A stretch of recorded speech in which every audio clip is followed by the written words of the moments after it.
पेशकश में बड़ा खतरा, बड़ी लापरवाही। जी हां, कोरोना का खतरा जितना बड़ा है उतनी ही बड़ी लापरवाही भी हो रही है। और सबसे शर्मनाक यह है कि जिन पर नियमों की जिम्मेदारी है वही इनकी धज्जियां खुलेआम उड़ा रहे हैं। चुनावी इश्क में हमारे और आपके माननीय नेताजी इस कदर मशगूल हैं, इस कदर मसरूफ हैं कि वो कोरोना जैसी महामारी के रिस्क को भी भूल ही गए हैं। रिपोर्ट आपको दिखाते हैं, फिर इस पर आगे बात करेंगे।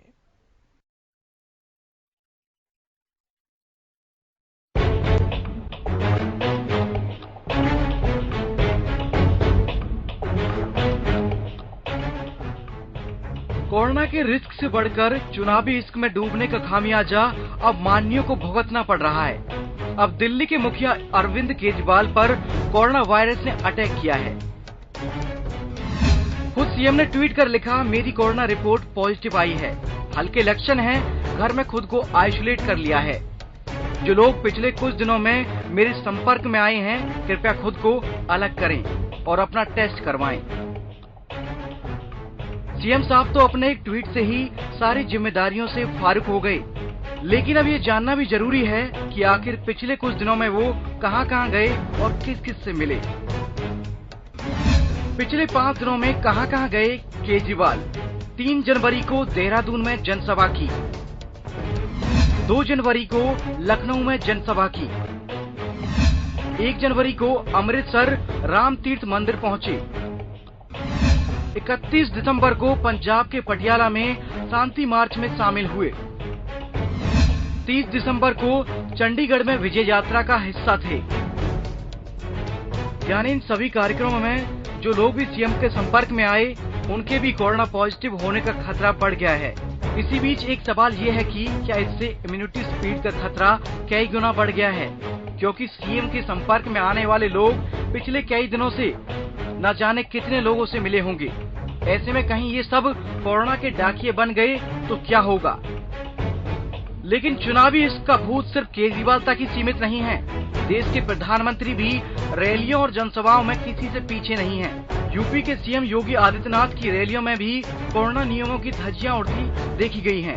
वहीं सपा वाले अखिलेश यादव का दिल तो विशाल जनसमूह को देखकर हिचकोले लेता है, लेकिन अगर यही भीड़ कोरोना का डाकिया बन गई तो क्या होगा? प्रियंका गांधी की लड़की हूँ लड़ सकती हूँ हुंकार तब किस काम की रहेगी अगर बेटियों पर कोरोना ने अटैक कर दिया तो? लेकिन क्या करे, कोरोना का रिस्क है, लेकिन ये चुनावी इश्क है जिसमें सब कुछ कुर्बान करने को नेताजी तैयार हैं। Bureau report, Haryana news. तो यहां पर बड़ा खतरा है और बड़ी लापरवाही इस कदर देखी जा रही है। आम लोग तो कोरोना अप्रोप्रिएट बिहेवियर का पालन तो कर ही नहीं रहे हैं, इस बात में कोई दो राय नहीं है, इस बात में कोई दो मत नहीं है। लेकिन जो नेता आपको ज्ञान बांटते हैं नियमों का कि आप नियमों का पालन करें, कोरोना अप्रोप्रिएट बिहेवियर का पालन करें, लेकिन वो नेता जब चुनाव आते हैं तो किस तरीके से चुनावों में पूरी तरीके से मसरूफ हो जाते हैं, मशगूल हो जाते हैं और सारे नियमों को ताक पर रखकर बड़ी बड़ी रैलियां करते हैं, जनसभाएं करते हैं। तो हमारे इस संबंध में कुछ सवाल हैं, हम आपको सवाल दिखाते हैं और इन सवालों पर आप भी मंथन कीजिए और तमाम परिस्थितियों का आकलन कीजिए, मूल्यांकन कीजिए कि सवाल कितने महत्वपूर्ण हैं। तो हरियाणा न्यूज के कुछ सवाल हैं। केजरीवाल के पॉजिटिव होने के बाद जो महत्वपूर्ण सवाल उठ रहा है वो ये है कि आखिर क्या नेताओं को बस सत्ता दिखाई दे रही है और सत्ता के देखने के बाद क्या नेता नियमों को भूलते जा रहे हैं?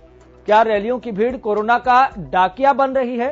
यह भी बेहद महत्वपूर्ण सवाल है। तो केजरीवाल के पॉजिटिव होने के बाद क्या जागेंगे दूसरे माननीय? तो चुनावी इश्क छोड़कर कोरोना के रिस्क पर ध्यान देंगे नेताजी? सवाल बहुत महत्वपूर्ण है। कब तक रैलियों में कोरोना की खुली दावत देने का प्रयास किया जाएगा? क्या नेताओं की रैलियों से है कोरोना का स्प्रेड हो रहा है? तो सवाल बेहद महत्वपूर्ण है और इन सवालों पर आप क्या सोच रहे हैं? क्योंकि आकलन करना, मूल्यांकन करना बहुत जरूरी है। आज परिस्थितियां यह है कि 37,000 से ज्यादा कोरोना के मामले सामने आए हैं और ओमिक्रॉन का खतरा भी पूरे देश भर में लगातार बढ़ रहा है। तो यहां पर इसी बीच एक खबर आती है, खुद सुबह दिल्ली के मुख्यमंत्री अरविंद केजरीवाल ये बताते हैं कि मैं कोरोना पॉजिटिव हो गया हूं, मेरी रिपोर्ट कोरोना पॉजिटिव आई है, इसलिए जो भी संपर्क में आए हैं वो कृपया अपना टेस्ट करवाएं और होम आइसोलेटेड हो जाएं। यहां तक हिदायत समझ में आती है, लेकिन इसके ऊपर की बात और इससे ऊपर उठकर अगर आप सोचेंगे तो आपको समझ में आएगा कि सारे नेता तो चुनावी जनसभाओं में व्यस्त है। आप चाहे पंजाब में देख लीजिए, चाहे बात आप उत्तर प्रदेश में देख लीजिए, चाहे बात आप किसी भी चुनावी राज्य में देख लीजिए, वहां पर लगातार जनसभाएं की जा रही है, लाखों की भीड़ वहां पर होती है। यहां पर यह बात किसी एक नेता पर लागू नहीं होती, बल्कि सभी राजनीतिक दलों के कद्दावर नेताओं पर लागू होती है, सभी नेताओं पर लागू होती है कि आखिर ये रैलियां कोरोना इवेंट क्यों बनती जा रही है। क्योंकि पश्चिम बंगाल का चुनाव आपको याद होगा, आपको बिहार का चुनाव याद होगा, जब इसी तरीके से लगातार जनसभाएं की जा रही थी, रैलियां की जा रही थी।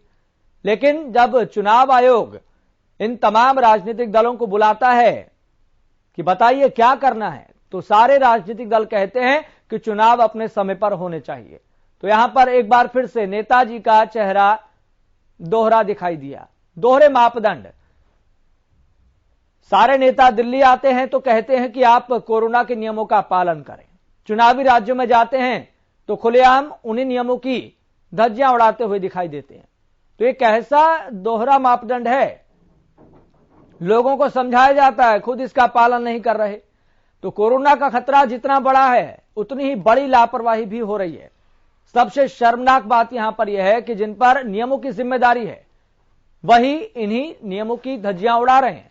और चुनावी इश्क में हमारे और आपके माननीय नेताजी इस कदर मशगूल हैं, इस कदर मसरूफ हैं कि वो कोरोना जैसी महामारी के रिस्क को ही भूल गए हैं।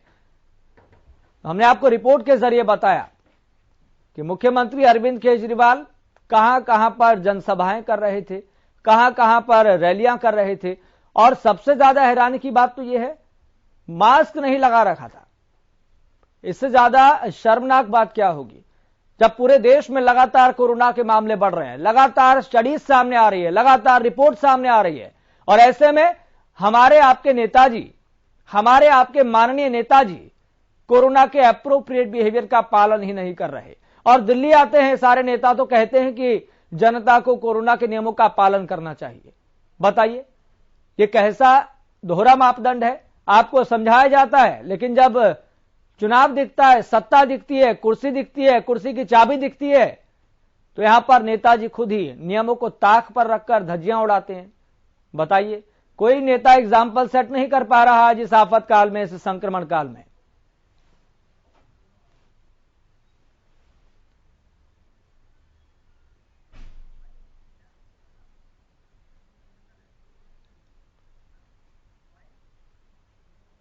तो दिल्ली के सीएम अरविंद केजरीवाल कोरोना संक्रमित हो गए हैं। आफत काल है, संक्रमण काल है, लेकिन नेताजी को जहां पर इस आफत काल में, संक्रमण काल में अपना एग्जाम्पल सेट करना चाहिए लोगों को समझाने के लिए, लेकिन नेताजी खुद ही भूल जाते हैं कि क्या नियम, क्या कानून, क्या गाइडलाइंस। फिलहाल आपको बता दें, हमारे साथ हमारे संवाददाता मुकेश मंडल जुड़ गए हैं। मुकेश मंडल, नेताजी दिल्ली आते हैं तो सभी को समझाते हैं कि आप कोरोना के नियमों का पालन करें। जब चुनाव दिखता है, सत्ता दिखती है, कुर्सी की चाबी दिखती है, तो नेताजी उन्हीं नियमों को ताक पर रखकर धज्जियां उड़ाते हैं। देश में दोहरा मापदंड चल रहा है और कोई नेता एग्जाम्पल सेट नहीं कर पा रहा कि देखिए हम कोरोना के एप्रोप्रिएट बिहेवियर का पालन कर रहे हैं, हम रैलियां नहीं कर रहे, हमारे लिए चुनाव नहीं, जनता की जान बहुत जरूरी है, जान है तो जहान है। यस, जिस तरह से आपने देखा कि अरविंद केजरीवाल जिस तरह से दिल्ली में मामले बढ़ रहे थे, चाहे ओमिक्रॉन की बात करें हम या कोरोना की बात करें, मंत्री खुद बहुत टीवी पर लाइव आकर कहते हैं कि मास्क पहने, सैनिटाइजर का यूज करें, 2 गज की दूरी का ध्यान रखते हैं और तमाम चीजों को लेकर, कोविड गाइडलाइंस को लेकर वो लोगों को संबोधित करते हैं। लेकिन उससे पहले बात करें या उसकी बात की बात करें तो उत्तराखंड में खुद रैली करते हैं। कल भी वो देहरादून में थे, वहां पे लोगों को उन्होंने संबोधित किया। इससे पहले चंडीगढ़ में जब नगर निगम चुनाव हुए थे उस दौरान आपने देखा कि उन्होंने विजय जुलूस यात्रा निकाली। तो कहीं ना कहीं अरविंद केजरीवाल इन तमाम जगहों पर बिना मास्क के नजर आए और ऐसे में आज वो खुद कोरोना पॉजिटिव हो गए हैं, उसकी जानकारी उन्होंने ट्वीट के माध्यम से दी है। और ऐसे में सवाल ये उठता है कि जिनके ऊपर दिल्ली की दारोमदार है, दिल्ली में किस तरह से आपने देखा कि कोविड के मामले लगातार बढ़ रहे हैं, और ऐसे में दिल्ली के मुखिया यानी अरविंद केजरीवाल लोगों से अपील करते हैं कि मास्क पहने, कोरोना गाइडलाइंस की पालन करें, लेकिन अब उसके बावजूद भी खुद वो देखिए खुद कोविड पॉजिटिव हो जाते। इसका मतलब साफ है कि आप लोगों से कह रहे हैं कोरोना नियम का पालन करें, लेकिन जब आपकी बारी आती है तो तमाम जो गाइडलाइंस है कोविड के वो आप उसका पालन नहीं करते, और यही वजह है कि अरविंद केजरीवाल आज कोरोना पॉजिटिव पाए गए। हालांकि और इससे ऊपर की बात उठकर देखें तो यहाँ पर कोई भी राजनीतिक दल का नेता ये एग्जाम्पल सेट नहीं कर पा रहा कि उनके लिए रैलियां बहुत जरूरी है, ये दिखलाई देता है, लेकिन लोगों की जान बहुत जरूरी है, इसकी फिक्र यहाँ पर नहीं दिखाई देती। मुकेश, बहुत बहुत शुक्रिया जानकारी साझा करने के लिए। तो यहाँ पर बड़ा खतरा है, बड़ी लापरवाही है, लेकिन नेताजी एग्जाम्पल सेट नहीं कर पा रहे कि हम एक एग्जाम्पल है आपके सामने। हमारे लिए चुनाव जरूरी नहीं है, हमारे लिए जनसभाएं जरूरी नहीं है, इसलिए देखिए हम घर पर बैठे हैं और आपके सामने एक एग्जाम्पल, एक नजीर पेश कर रहे हैं। फिलहाल आपको बता दें कि इस मसले पर ज्यादा बातचीत के लिए हमारे साथ health expert doctor Pankaj Gupta जुड़ गए हैं। सर, आपका बहुत बहुत स्वागत है हरियाणा न्यूज के इस खास कार्यक्रम में। और इसी के साथ ही हमारे साथ स्टूडियो में मौजूद हैं अशोक चौहान, जो कि राजनीतिक विश्लेषक हैं। अशोक चौहान जी, आपका भी बहुत बहुत स्वागत हरियाणा न्यूज पर जुड़ने के लिए। अशोक चौहान जी, मैं आपसे शुरुआत करना चाहूंगा, चूंकि ये कहीं ना कहीं मसला थोड़ा पॉलिटिकल भी है और इसमें लोगों की जान भी दिखाई देती है, लेकिन हमारे नेताजी क्या एग्जाम्पल सेट कर रहे हैं? दिल्ली में सारे नेता आते हैं, पत्रकारों से बातचीत करते हैं तो कहते हैं कि लोगों को नियमों का पालन करना चाहिए, इस वजह से कोरोना के मामले बढ़ रहे हैं, लेकिन जब नेताजी को चुनाव दिखाई देता है तो उनके लिए क्या नियम, क्या कानून, क्या गाइडलाइंस? देखिएगा, अभी आपने कहा था दोहरा मापदंड, बिल्कुल सही है। यानी हम कहते कुछ हैं, करते कुछ हैं, सोचते कुछ हैं और होता ही कुछ है। अब ये कि चुनाव है, चुनाव कोई ऐसे कोई नई चीज तो है नहीं कि तो आ रहे हैं जा रहे हैं। अभी पीछे पश्चिम बंगाल में भी हुए थे, अभी 5 जो राज्य हैं उनमें भी होने जा रहे हैं, और चुनाव रैलियां चल रही हैं, जनसंपर्क अभियान चला हुआ है, खूब चला हुआ है। अब हर कोई कहता है कि भाई ऐसा है कि कोरोना आ रहा है, कोरोना, अरे कोरोना को तो तुम्हारी जिंदगी के साथ ही रहना है, जिंदगी के साथ ही जीना, इससे बचना है, और बचाव के लिए जो है जो गाइडलाइन जो सरकार ने दी है उनका पालन करो, प्रशासन ने पालन करो। पर प्रॉब्लम तो यह है कि ना तो प्रशासन पालन करता और ना ही क्या नाम अपना राजनीतिक दल वो है। आज मान लिया कहीं सीएम का कोई प्रोग्राम हो जाए, कुछ हो जाए, तो उसके बाद में कितने कार्यकर्ता कितने किस कदर भीड़ उमड़ती है, ना कोई मास्क लगा रहा, भले ही सीएम साहब ने लगा लिया हो, कहीं कर लिया हो, पर जो अदर्श है वो तो नहीं ना। अब यही कि केजरीवाल जी को ही ले लीजिएगा, केजरीवाल जी ने खूब अपना जो है अपना चंडीगढ़ के निगम के चुनाव से लेकर और अब तक अपना जो काफी कुछ कर रहे हैं, अब खुद कोरोना पॉजिटिव हो गए हैं। अब वही तो बात है ना, यानी सरकार जो है कहती है कि अपना करो और अपना जो है गाइडलाइन हमारी उनका पालन करो, अरे पर तुम तो नहीं पालन कर रहे ना। तुमने न जाने कितनों को से कोरोना लिया, कितनों को दिया और कितने इससे इफेक्टेड होंगे। अब यही कि कोरोना की महामारी तीसरी महामारी के जो रूप में जो है देखी जा रही है, और ये एक तरह से शुरुआत ही हो चुकी है। जी जान है जहान है मानते हैं, पर जान है जहान है पर कौन इसके ऊपर कौन मान रहा है? अब हरियाणा में देख लीजिएगा, हरियाणा में जो है अपना गुड़गांव सबसे नंबर 1 पे चल रहा है, 500 से ऊपर के अपना जो है पहुंच चुका है। अब कैसे क्या होगा, दिन प्रतिदिन बढ़ता ही जा रहा है। अगर इसको हमने कोई रोकथाम नहीं करी, रोकथाम के लिए अभी है कि नाइट कर्फ्यू भी लगा दिया, मार्केट भी 5 बजे बंद कर दिए, 12 जनवरी तक के लिए 5 बजे के बाद नहीं खुलेंगे, पर इनका पालन हो कहाँ रहा है? अब यह है कि शराब के ठेके हैं, अब इनका क्लियर नहीं है कि ये शराब के ठेके 5 बजे बंद होंगे, 7 बजे या 11 बजे बंद होंगे। कहीं पुलिस जो है अपने प्रभाव से कहीं बंद करा देती है कि कहीं खुले रहते हैं, अरे भीड़ तो फिर भी वहीं की वहीं आ रही है। यानी सरकार जो है रेवेन्यू भी चाहती है, सरकार रेवेन्यू का नुकसान भी नहीं करना चाहती है और अपना जो है गाइडलाइन भी फॉलो कराना चाहती है। अब ये दोहरे मापदंड कहां तक होंगे, कौन कैसे इसको कर पाएगा, यही क्लियर नहीं है। और इसके बाद में जनसभाएं होती हैं, जनसभाएं करो, पर जनसभा से पहले अब ये तो देख लो जो अब जनसभा में आ रहा है, अगर कोरोना का शिकार हो गया और महामारी और फैल गई, अगली जनसभा में ये तो आएंगे नहीं और कौन आएगा? ये तो बताइएगा ना। ठीक है। अब ऐसा कहीं कुछ नहीं है, हर कोई अपना जो कोशिश में लगा हुआ है कि अपने जनसभा कर लो। जनसभा में कितने मर रहे हैं, कितने कोरोना पीड़ित हो रहे हैं, कितने क्या। लोगों को कुछ दूसरी जो लहर आई थी उससे सबक ले लेना चाहिए। उनमें हालात क्या हुए थे।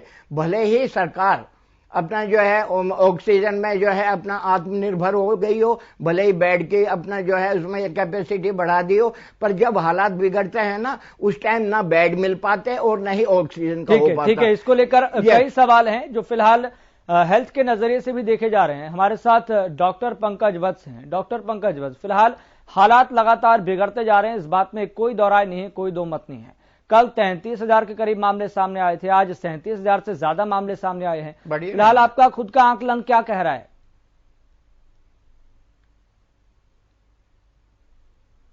देखिए, बिल्कुल हम तीसरी वेव के कगार पर आ गए हैं। बहुत तेजी के साथ फैलने वाला वायरस है ये म्यूटेंट जो है, बहुत तेजी के साथ फैलने वाला है।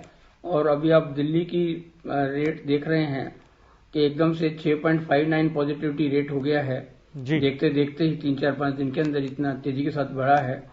हरियाणा में मुझे नहीं मालूम टेस्टिंग का क्या स्टेटस है कि यहाँ पॉजिटिव टेस्ट क्यों नहीं आ रहे हैं, क्योंकि हरियाणा और दिल्ली में बहुत ज्यादा अंतर नहीं है, लेकिन फिर भी यहाँ पॉजिटिव केसेस इतने ज्यादा नहीं आ रहे हैं जितना कि दिल्ली में आ रहे हैं। गुड़गांव बढ़ रहा है। जहां तक रही लीडर्स जो है वो अपने एग्जाम्पल से लीड करते हैं जी। जहां तक यह है कि जो लीडर्स हैं वो अपने एग्जाम्पल से लीड करते हैं, तो मेरा सोचना यह है कि अरविंद केजरीवाल जी ने लोगों को दिखा दिया कि अगर आप सावधानी नहीं बरतेंगे, लोगों से मिलते जुलते रहेंगे, मास्क नहीं पहनेंगे, तो जैसे मैं इन्फेक्टेड हुआ हूं ऐसे आप भी इन्फेक्टेड हो जाएंगे। तो ये इन्होंने लोगों को दिखाने के लिए, बताने के लिए इन्होंने अपना प्रोटोकॉल नहीं फॉलो किया, लोगों से मिलते रहे, मास्क नहीं पहना, भीड़ में जाते रहे, इसलिए इनको कोरोना हो गया। ये इन्होंने दर्शा दिया जनता को जागृत करने के लिए। मेरा सोचना ऐसा है। जहां तक आपकी बात है, ये जब जैसे जैसे आंकड़े बढ़ते जा रहे हैं वैसे वैसे आपके चैनल के माध्यम से, डॉक्टरों के माध्यम से जब ये मैसेज जनता में जाता है कि बहुत खतरनाक नहीं है, तो लोग जो है वो और लापरवाही करना शुरू कर देते हैं। वो भूल जाते हैं कि जिन लोगों को कोरोना होगा और जिनको सिम्टम्स आएंगे वो लाखों की संख्या में होंगे और उसमें से कुछ मौतें होना भी निश्चित है। लेकिन इतने लोगों को जो 10 दिन, 15 दिन, 8 दिन जो टॉर्चर सहन करना पड़ेगा, शारीरिक दर्द सहन करना पड़ेगा, वो क्या कम त्रासदी हैं? इसलिए अगर मौत नहीं हो रही है इसलिए वो कम खतरनाक है, इसलिए हम लापरवाही करनी शुरू कर दें, ये सोच जो है समाज की उचित नहीं है। लोगों को अपनी सोच बदलनी होगी। अगर घर में घुसेगा तो पूरे परिवार को, सबको इन्फेक्शन देगा, बच्चे से लेकर बूढ़े तक, किसी को नहीं छोड़ेगा। ये बहुत इन्फेक्शियस है, इसलिए सावधानी बरतना बहुत ज्यादा जरूरी है, जो कि दिख रहा है कि नहीं बरती जा रही। सरकार केवल डंडा चला सकती है। कहां चला सकती है? जिनको नया जीवन शुरू करना है, विवाह उत्सव में, लेकिन जिसकी शादी होनी है, बड़ी मुश्किल से जिसकी शादी तय हुई थी, वहां पर केवल 20 लोगों को लाकर उस परिवार को, उसके रिश्तेदारों को, उसके मित्रों को गमगीन कर दिया। ये केजरीवाल जी का कैसा स्टैंडर्ड है, कैसी सोच है? मौत के लिए। लेकिन डॉक्टर पंकज, यहाँ पर केवल अरविंद केजरीवाल ही नहीं, सभी राजनीतिक दल के नेता यहाँ पर लगे हुए हैं, जुटे हुए हैं अपनी राजनीतिक रैलियों में। एक अरविंद केजरीवाल तो एक एग्जाम्पल बने कि देखिए अगर भीड़ में जाएंगे तो हमारे साथ ऐसा होगा। लेकिन डॉक्टर पंकज वत्स, यहाँ पर यह धारणाएं फिजाओं में बहुत तेजी के साथ घुल गई है कि ये ओमिक्रॉन या फिर ये जो बहुत तेजी के साथ मामले बढ़ रहे हैं ये खतरनाक नहीं है, जानलेवा नहीं है, ये धारणा बन गई है। इस धारणा को बनाना कितना सही है? भले ही लगातार ये आंकड़े भी सामने आ रहे हैं कि इसका हॉस्पिटलाइजेशन रेट बहुत कम है, लेकिन कई रिपोर्ट जो लगातार सामने आ रही है कि आने वाले समय में जब ये जो तीसरी लहर अपने पीक पर होगी, इसको तीसरी लहर ही कहा जाएगा, क्योंकि बहुत तेजी से मामले बढ़ रहे हैं। कल 33,000 थे, आज 37,000 है, और पीक के समय में ये मामले एक दिन के अंदर 14 लाख भी सामने आ सकते हैं। ऐसी रिपोर्ट्स लगातार सामने आ रही है और हॉस्पिटलाइजेशन का रेट हर दिन 40,000 हो सकता है। तो किस तरीके से आप पूरी व्यवस्था का आकलन कर रहे हैं? देखिए, हिंदुस्तान में बहुत सारे लोग हैं जिनको वैक्सीनेशन नहीं लगी है। ये जो माइल्ड इफेक्ट आ रहे हैं ये उनमें आ रहे हैं जिनमें लोग इनफेक्ट और दोनों डोजें लग चुकी हैं। उनमें से अधिकतर लोग हैं जिनको माइल्ड सिम्टम्स आ रहे हैं। लेकिन बहुत सारी पॉपुलेशन ऐसी है जो अभी तक कवर नहीं हुई है, वैक्सीनेशन से कवर नहीं है हिंदुस्तान में। अभी 15 साल से लेकर 18 साल के बच्चों को भी कल से लगने से टीके शुरू हुए हैं। उससे पहले कितने परसेंटेज, कितने कितने प्रांत में अलग अलग आंकड़े आप सब लोग दिखाते हैं। तो ये स्पष्ट है कि बहुत सारे लोग जो हैं वो अभी भी वैक्सीनेशन कवर में नहीं है। इसलिए कोई बड़ी बात नहीं है कि म्यूटेंट हिंदुस्तान में जानलेवा भी साबित हो बहुत सारे केसेस के लिए। दूसरा ये कि म्यूटेंट अपनी पोजीशन को बदलता रहता है। अगर इसने फैलते फैलते अपनी कैरेक्टर बदल लिया तो क्या होगा? तो उस समय हमारे पास इसको कंट्रोल करने का कोई साधन नहीं होगा। इसलिए हमें भरसक कोशिश करनी चाहिए कि ये तीसरी लहर या उस लहर को हम सुनामी भी कह सकते हैं, आने से पहले इसको रोका जाए, इसकी व्यवस्था की जाए। ठीक है, हमारे साथ अशोक चौहान भी है। अशोक चौहान जी, जब नेताओं से पूछा जाता है क्या चुनावों को टाल देना चाहिए, नेताजी कहते हैं कि नहीं, चुनाव तो समय पर ही होने चाहिए। आपकी व्यक्तिगत राय क्या है तमाम परिस्थितियों को देखने के लिए? क्या नेताओं को, राजनीतिक दलों को डर लग रहा है इस बात को लेकर, या फिर चुनाव आयोग आगे बढ़कर ये फैसला क्यों नहीं ले पा रहा अपने स्तर पर? क्या चुनावों को टाल देना चाहिए? देखिएगा, ऐसा है कि चुनाव को टालने वाली बात जो है पहले भी उठी थी और बीच बीच में होती रही है, पर ये चुनाव टाल देंगे कहीं कभी न कभी तो होने ही है। गवर्नमेंट भी ये सोचती है, राजनीतिक दल भी सोचते हैं, तो फिर क्यों न समय पे ही किए जाएं। जो अपना कोरोना है ये अभी जाने वाला तो है नहीं, यही सोचा जाता है उनके। भाई ऐसा है कि जब टाइम आ रहा है तो टाइम पे ही करा लिए जाएं, पर यह कि रैलियां वगैरह ना की जाए तो ज्यादा बेहतर है चुनाव प्रचार के लिए। और बहुत है, सोशल मीडिया है, इधर उधर है, व्हाट्सएप है, सो भी है, हर तरह से है, न्यूज़पेपर्स हैं, जो भी है, टीवी है, चैनल्स हैं, इनके माध्यम से भी किया जा सकता है। पर यह कि नहीं, हमें तो रैली दिखा के शक्ति परीक्षण करना है और इसके बाद में जो है पब्लिक की भीड़ जुटानी है, पब्लिक को मैसेज देना है कि हम ही सबसे तुम्हारे खैरो खुआ हैं, हम सबसे ज्यादा ध्यान हम ही तुम्हारा रखते हैं, तो यही कि हम वोट पाने के हम अधिकारी हैं, इसलिए हमें वोट दीजिएगा। ये देखेगा, ये हमारी मानसिकता हो गई है। हमारे नेताओं की भी एक तरह की मानसिकता हो गई है कि अपना जो है जितना शक्ति परीक्षण किया जाए तो दूसरे दल के ऊपर जो है और वोटर्स के ऊपर उसका जो असर पड़ता है। पर ये असर तुम लोगों को कि जान पे डाल रहे हो, ये दिखा रहे हो, तो उससे क्या फायदा? यानी कि एक बार जब रैली हो जाती है किसी एरिया में, वहां पे आपने पिछले समय भी देखा था जब बंगाल में अपना हुए थे इलेक्शन, क्या हालात हुए थे। बाद के 1-2 दिन रैलियां जरूर अपना स्थगित कर कैंसिल कर दी गई थी, उससे पहले तो सभी राजनीतिक दल अपना रैलियां कर चुके थे। और बाद में हालात क्या हुए कि कोरोना ने किस कदर वहां पे कहर बरपाया था, आप ये खुद अपना देख लीजिएगा। ऐसे ही हालात अब ये उत्तराखंड है, आपका क्या नाम पंजाब है, और यूपी है, गोवा है, इनमें भी जो है अपना होने वाले हैं चुनाव। अब यूपी सबसे बड़ा अपना प्रदेश माना जाता है। अब इसके बाद में अगर एक बार कोरोना फैलना शुरू हो गया तो फिर संभालना भारी हो जाएगा। पीछे भी जो है हालात क्या हुए थे दूसरी लहर में, उससे कोई शायद जहां तक ख्याल है ना हम कोई सबक ले रहे हैं और न ही हमारी सरकार कोई सबक ले पा रही है। अब ये कि आप कब तक लोगों के अपना जान गंवा के उसके बाद में रैलियां करेंगे, ये सरकार को भी सोचना चाहिए, चुनाव आयोग को भी सोचना चाहिए। यानी इलेक्शन आगे बढ़ जाए। और यहाँ तक कि अब तो ये भी जानकारी सामने आ रही है कि प्रियंका गांधी के घर में भी 2 व्यक्ति कोरोना पॉजिटिव पाए गए हैं और प्रियंका गांधी खुद घर में आइसोलेट हो गई है। बताइए क्या स्थिति यहाँ पर होगी? ऐसा है कि जहाँ जब पब्लिक में जाएंगे तो कुछ ना कुछ होगा, इससे इफेक्टेड होगा। डॉक्टर पंकज वत्स, ये जो आज स्थिति बनी हुई है इसके लिए जिम्मेदार कौन है और फिलहाल वर्तमान परिस्थितियों को देखकर हम क्या सॉल्यूशन इसका ठोस निकाल सकते हैं? क्या इस परिस्थितियों को टाला जा सकता था? देखे कि टालने वाली बात तो यह है कि कहां तक टालोगे, वही वाली बात है। सरकार भी ये सोच रही है कि डॉक्टर पंकज वत्स से सवाल लेते हैं। जी हाँ, डॉक्टर पंकज वत्स, देखिए कुछ फैसले ऐसे होते हैं जो सिस्टम के हिसाब से लिए जाने चाहिए। अब जैसे दिल्ली में है, वहां पे ग्रेडेड रिस्पांस सिस्टम बनाया था कि इतने % पॉजिटिविटी रेट आएगा या इतने केसेस आएंगे, तो वहां पर red, amber, yellow, orange alerts की क्वालिफाई किया गया था कि इस समय ये करेंगे। लेकिन मुझे लगता है कि आज बेशक दिल्ली डिजास्टर मैनेजमेंट की मीटिंग है, लेकिन वहां पर निर्णय पॉलिटिकल राजनीतिक निर्णय लिए जाएंगे, ना कि जो ग्रेडेड रिस्पांस सिस्टम था उसके हिसाब से लिए जाएंगे, क्योंकि यहाँ राजनीति ज्यादा है और ये जो कोरोना है तो होता रहेगा, चलता रहेगा। ये टीवी पर आकर सारी चीज हम कहते रहेंगे। ठीक है डॉक्टर पंकज वत्स, बहुत बहुत शुक्रिया अपना कीमती समय देने के लिए, बातचीत करने के लिए। अशोक चौहान जी, आपका भी बहुत बहुत शुक्रिया कीमती समय देने के लिए, बातचीत करने के लिए।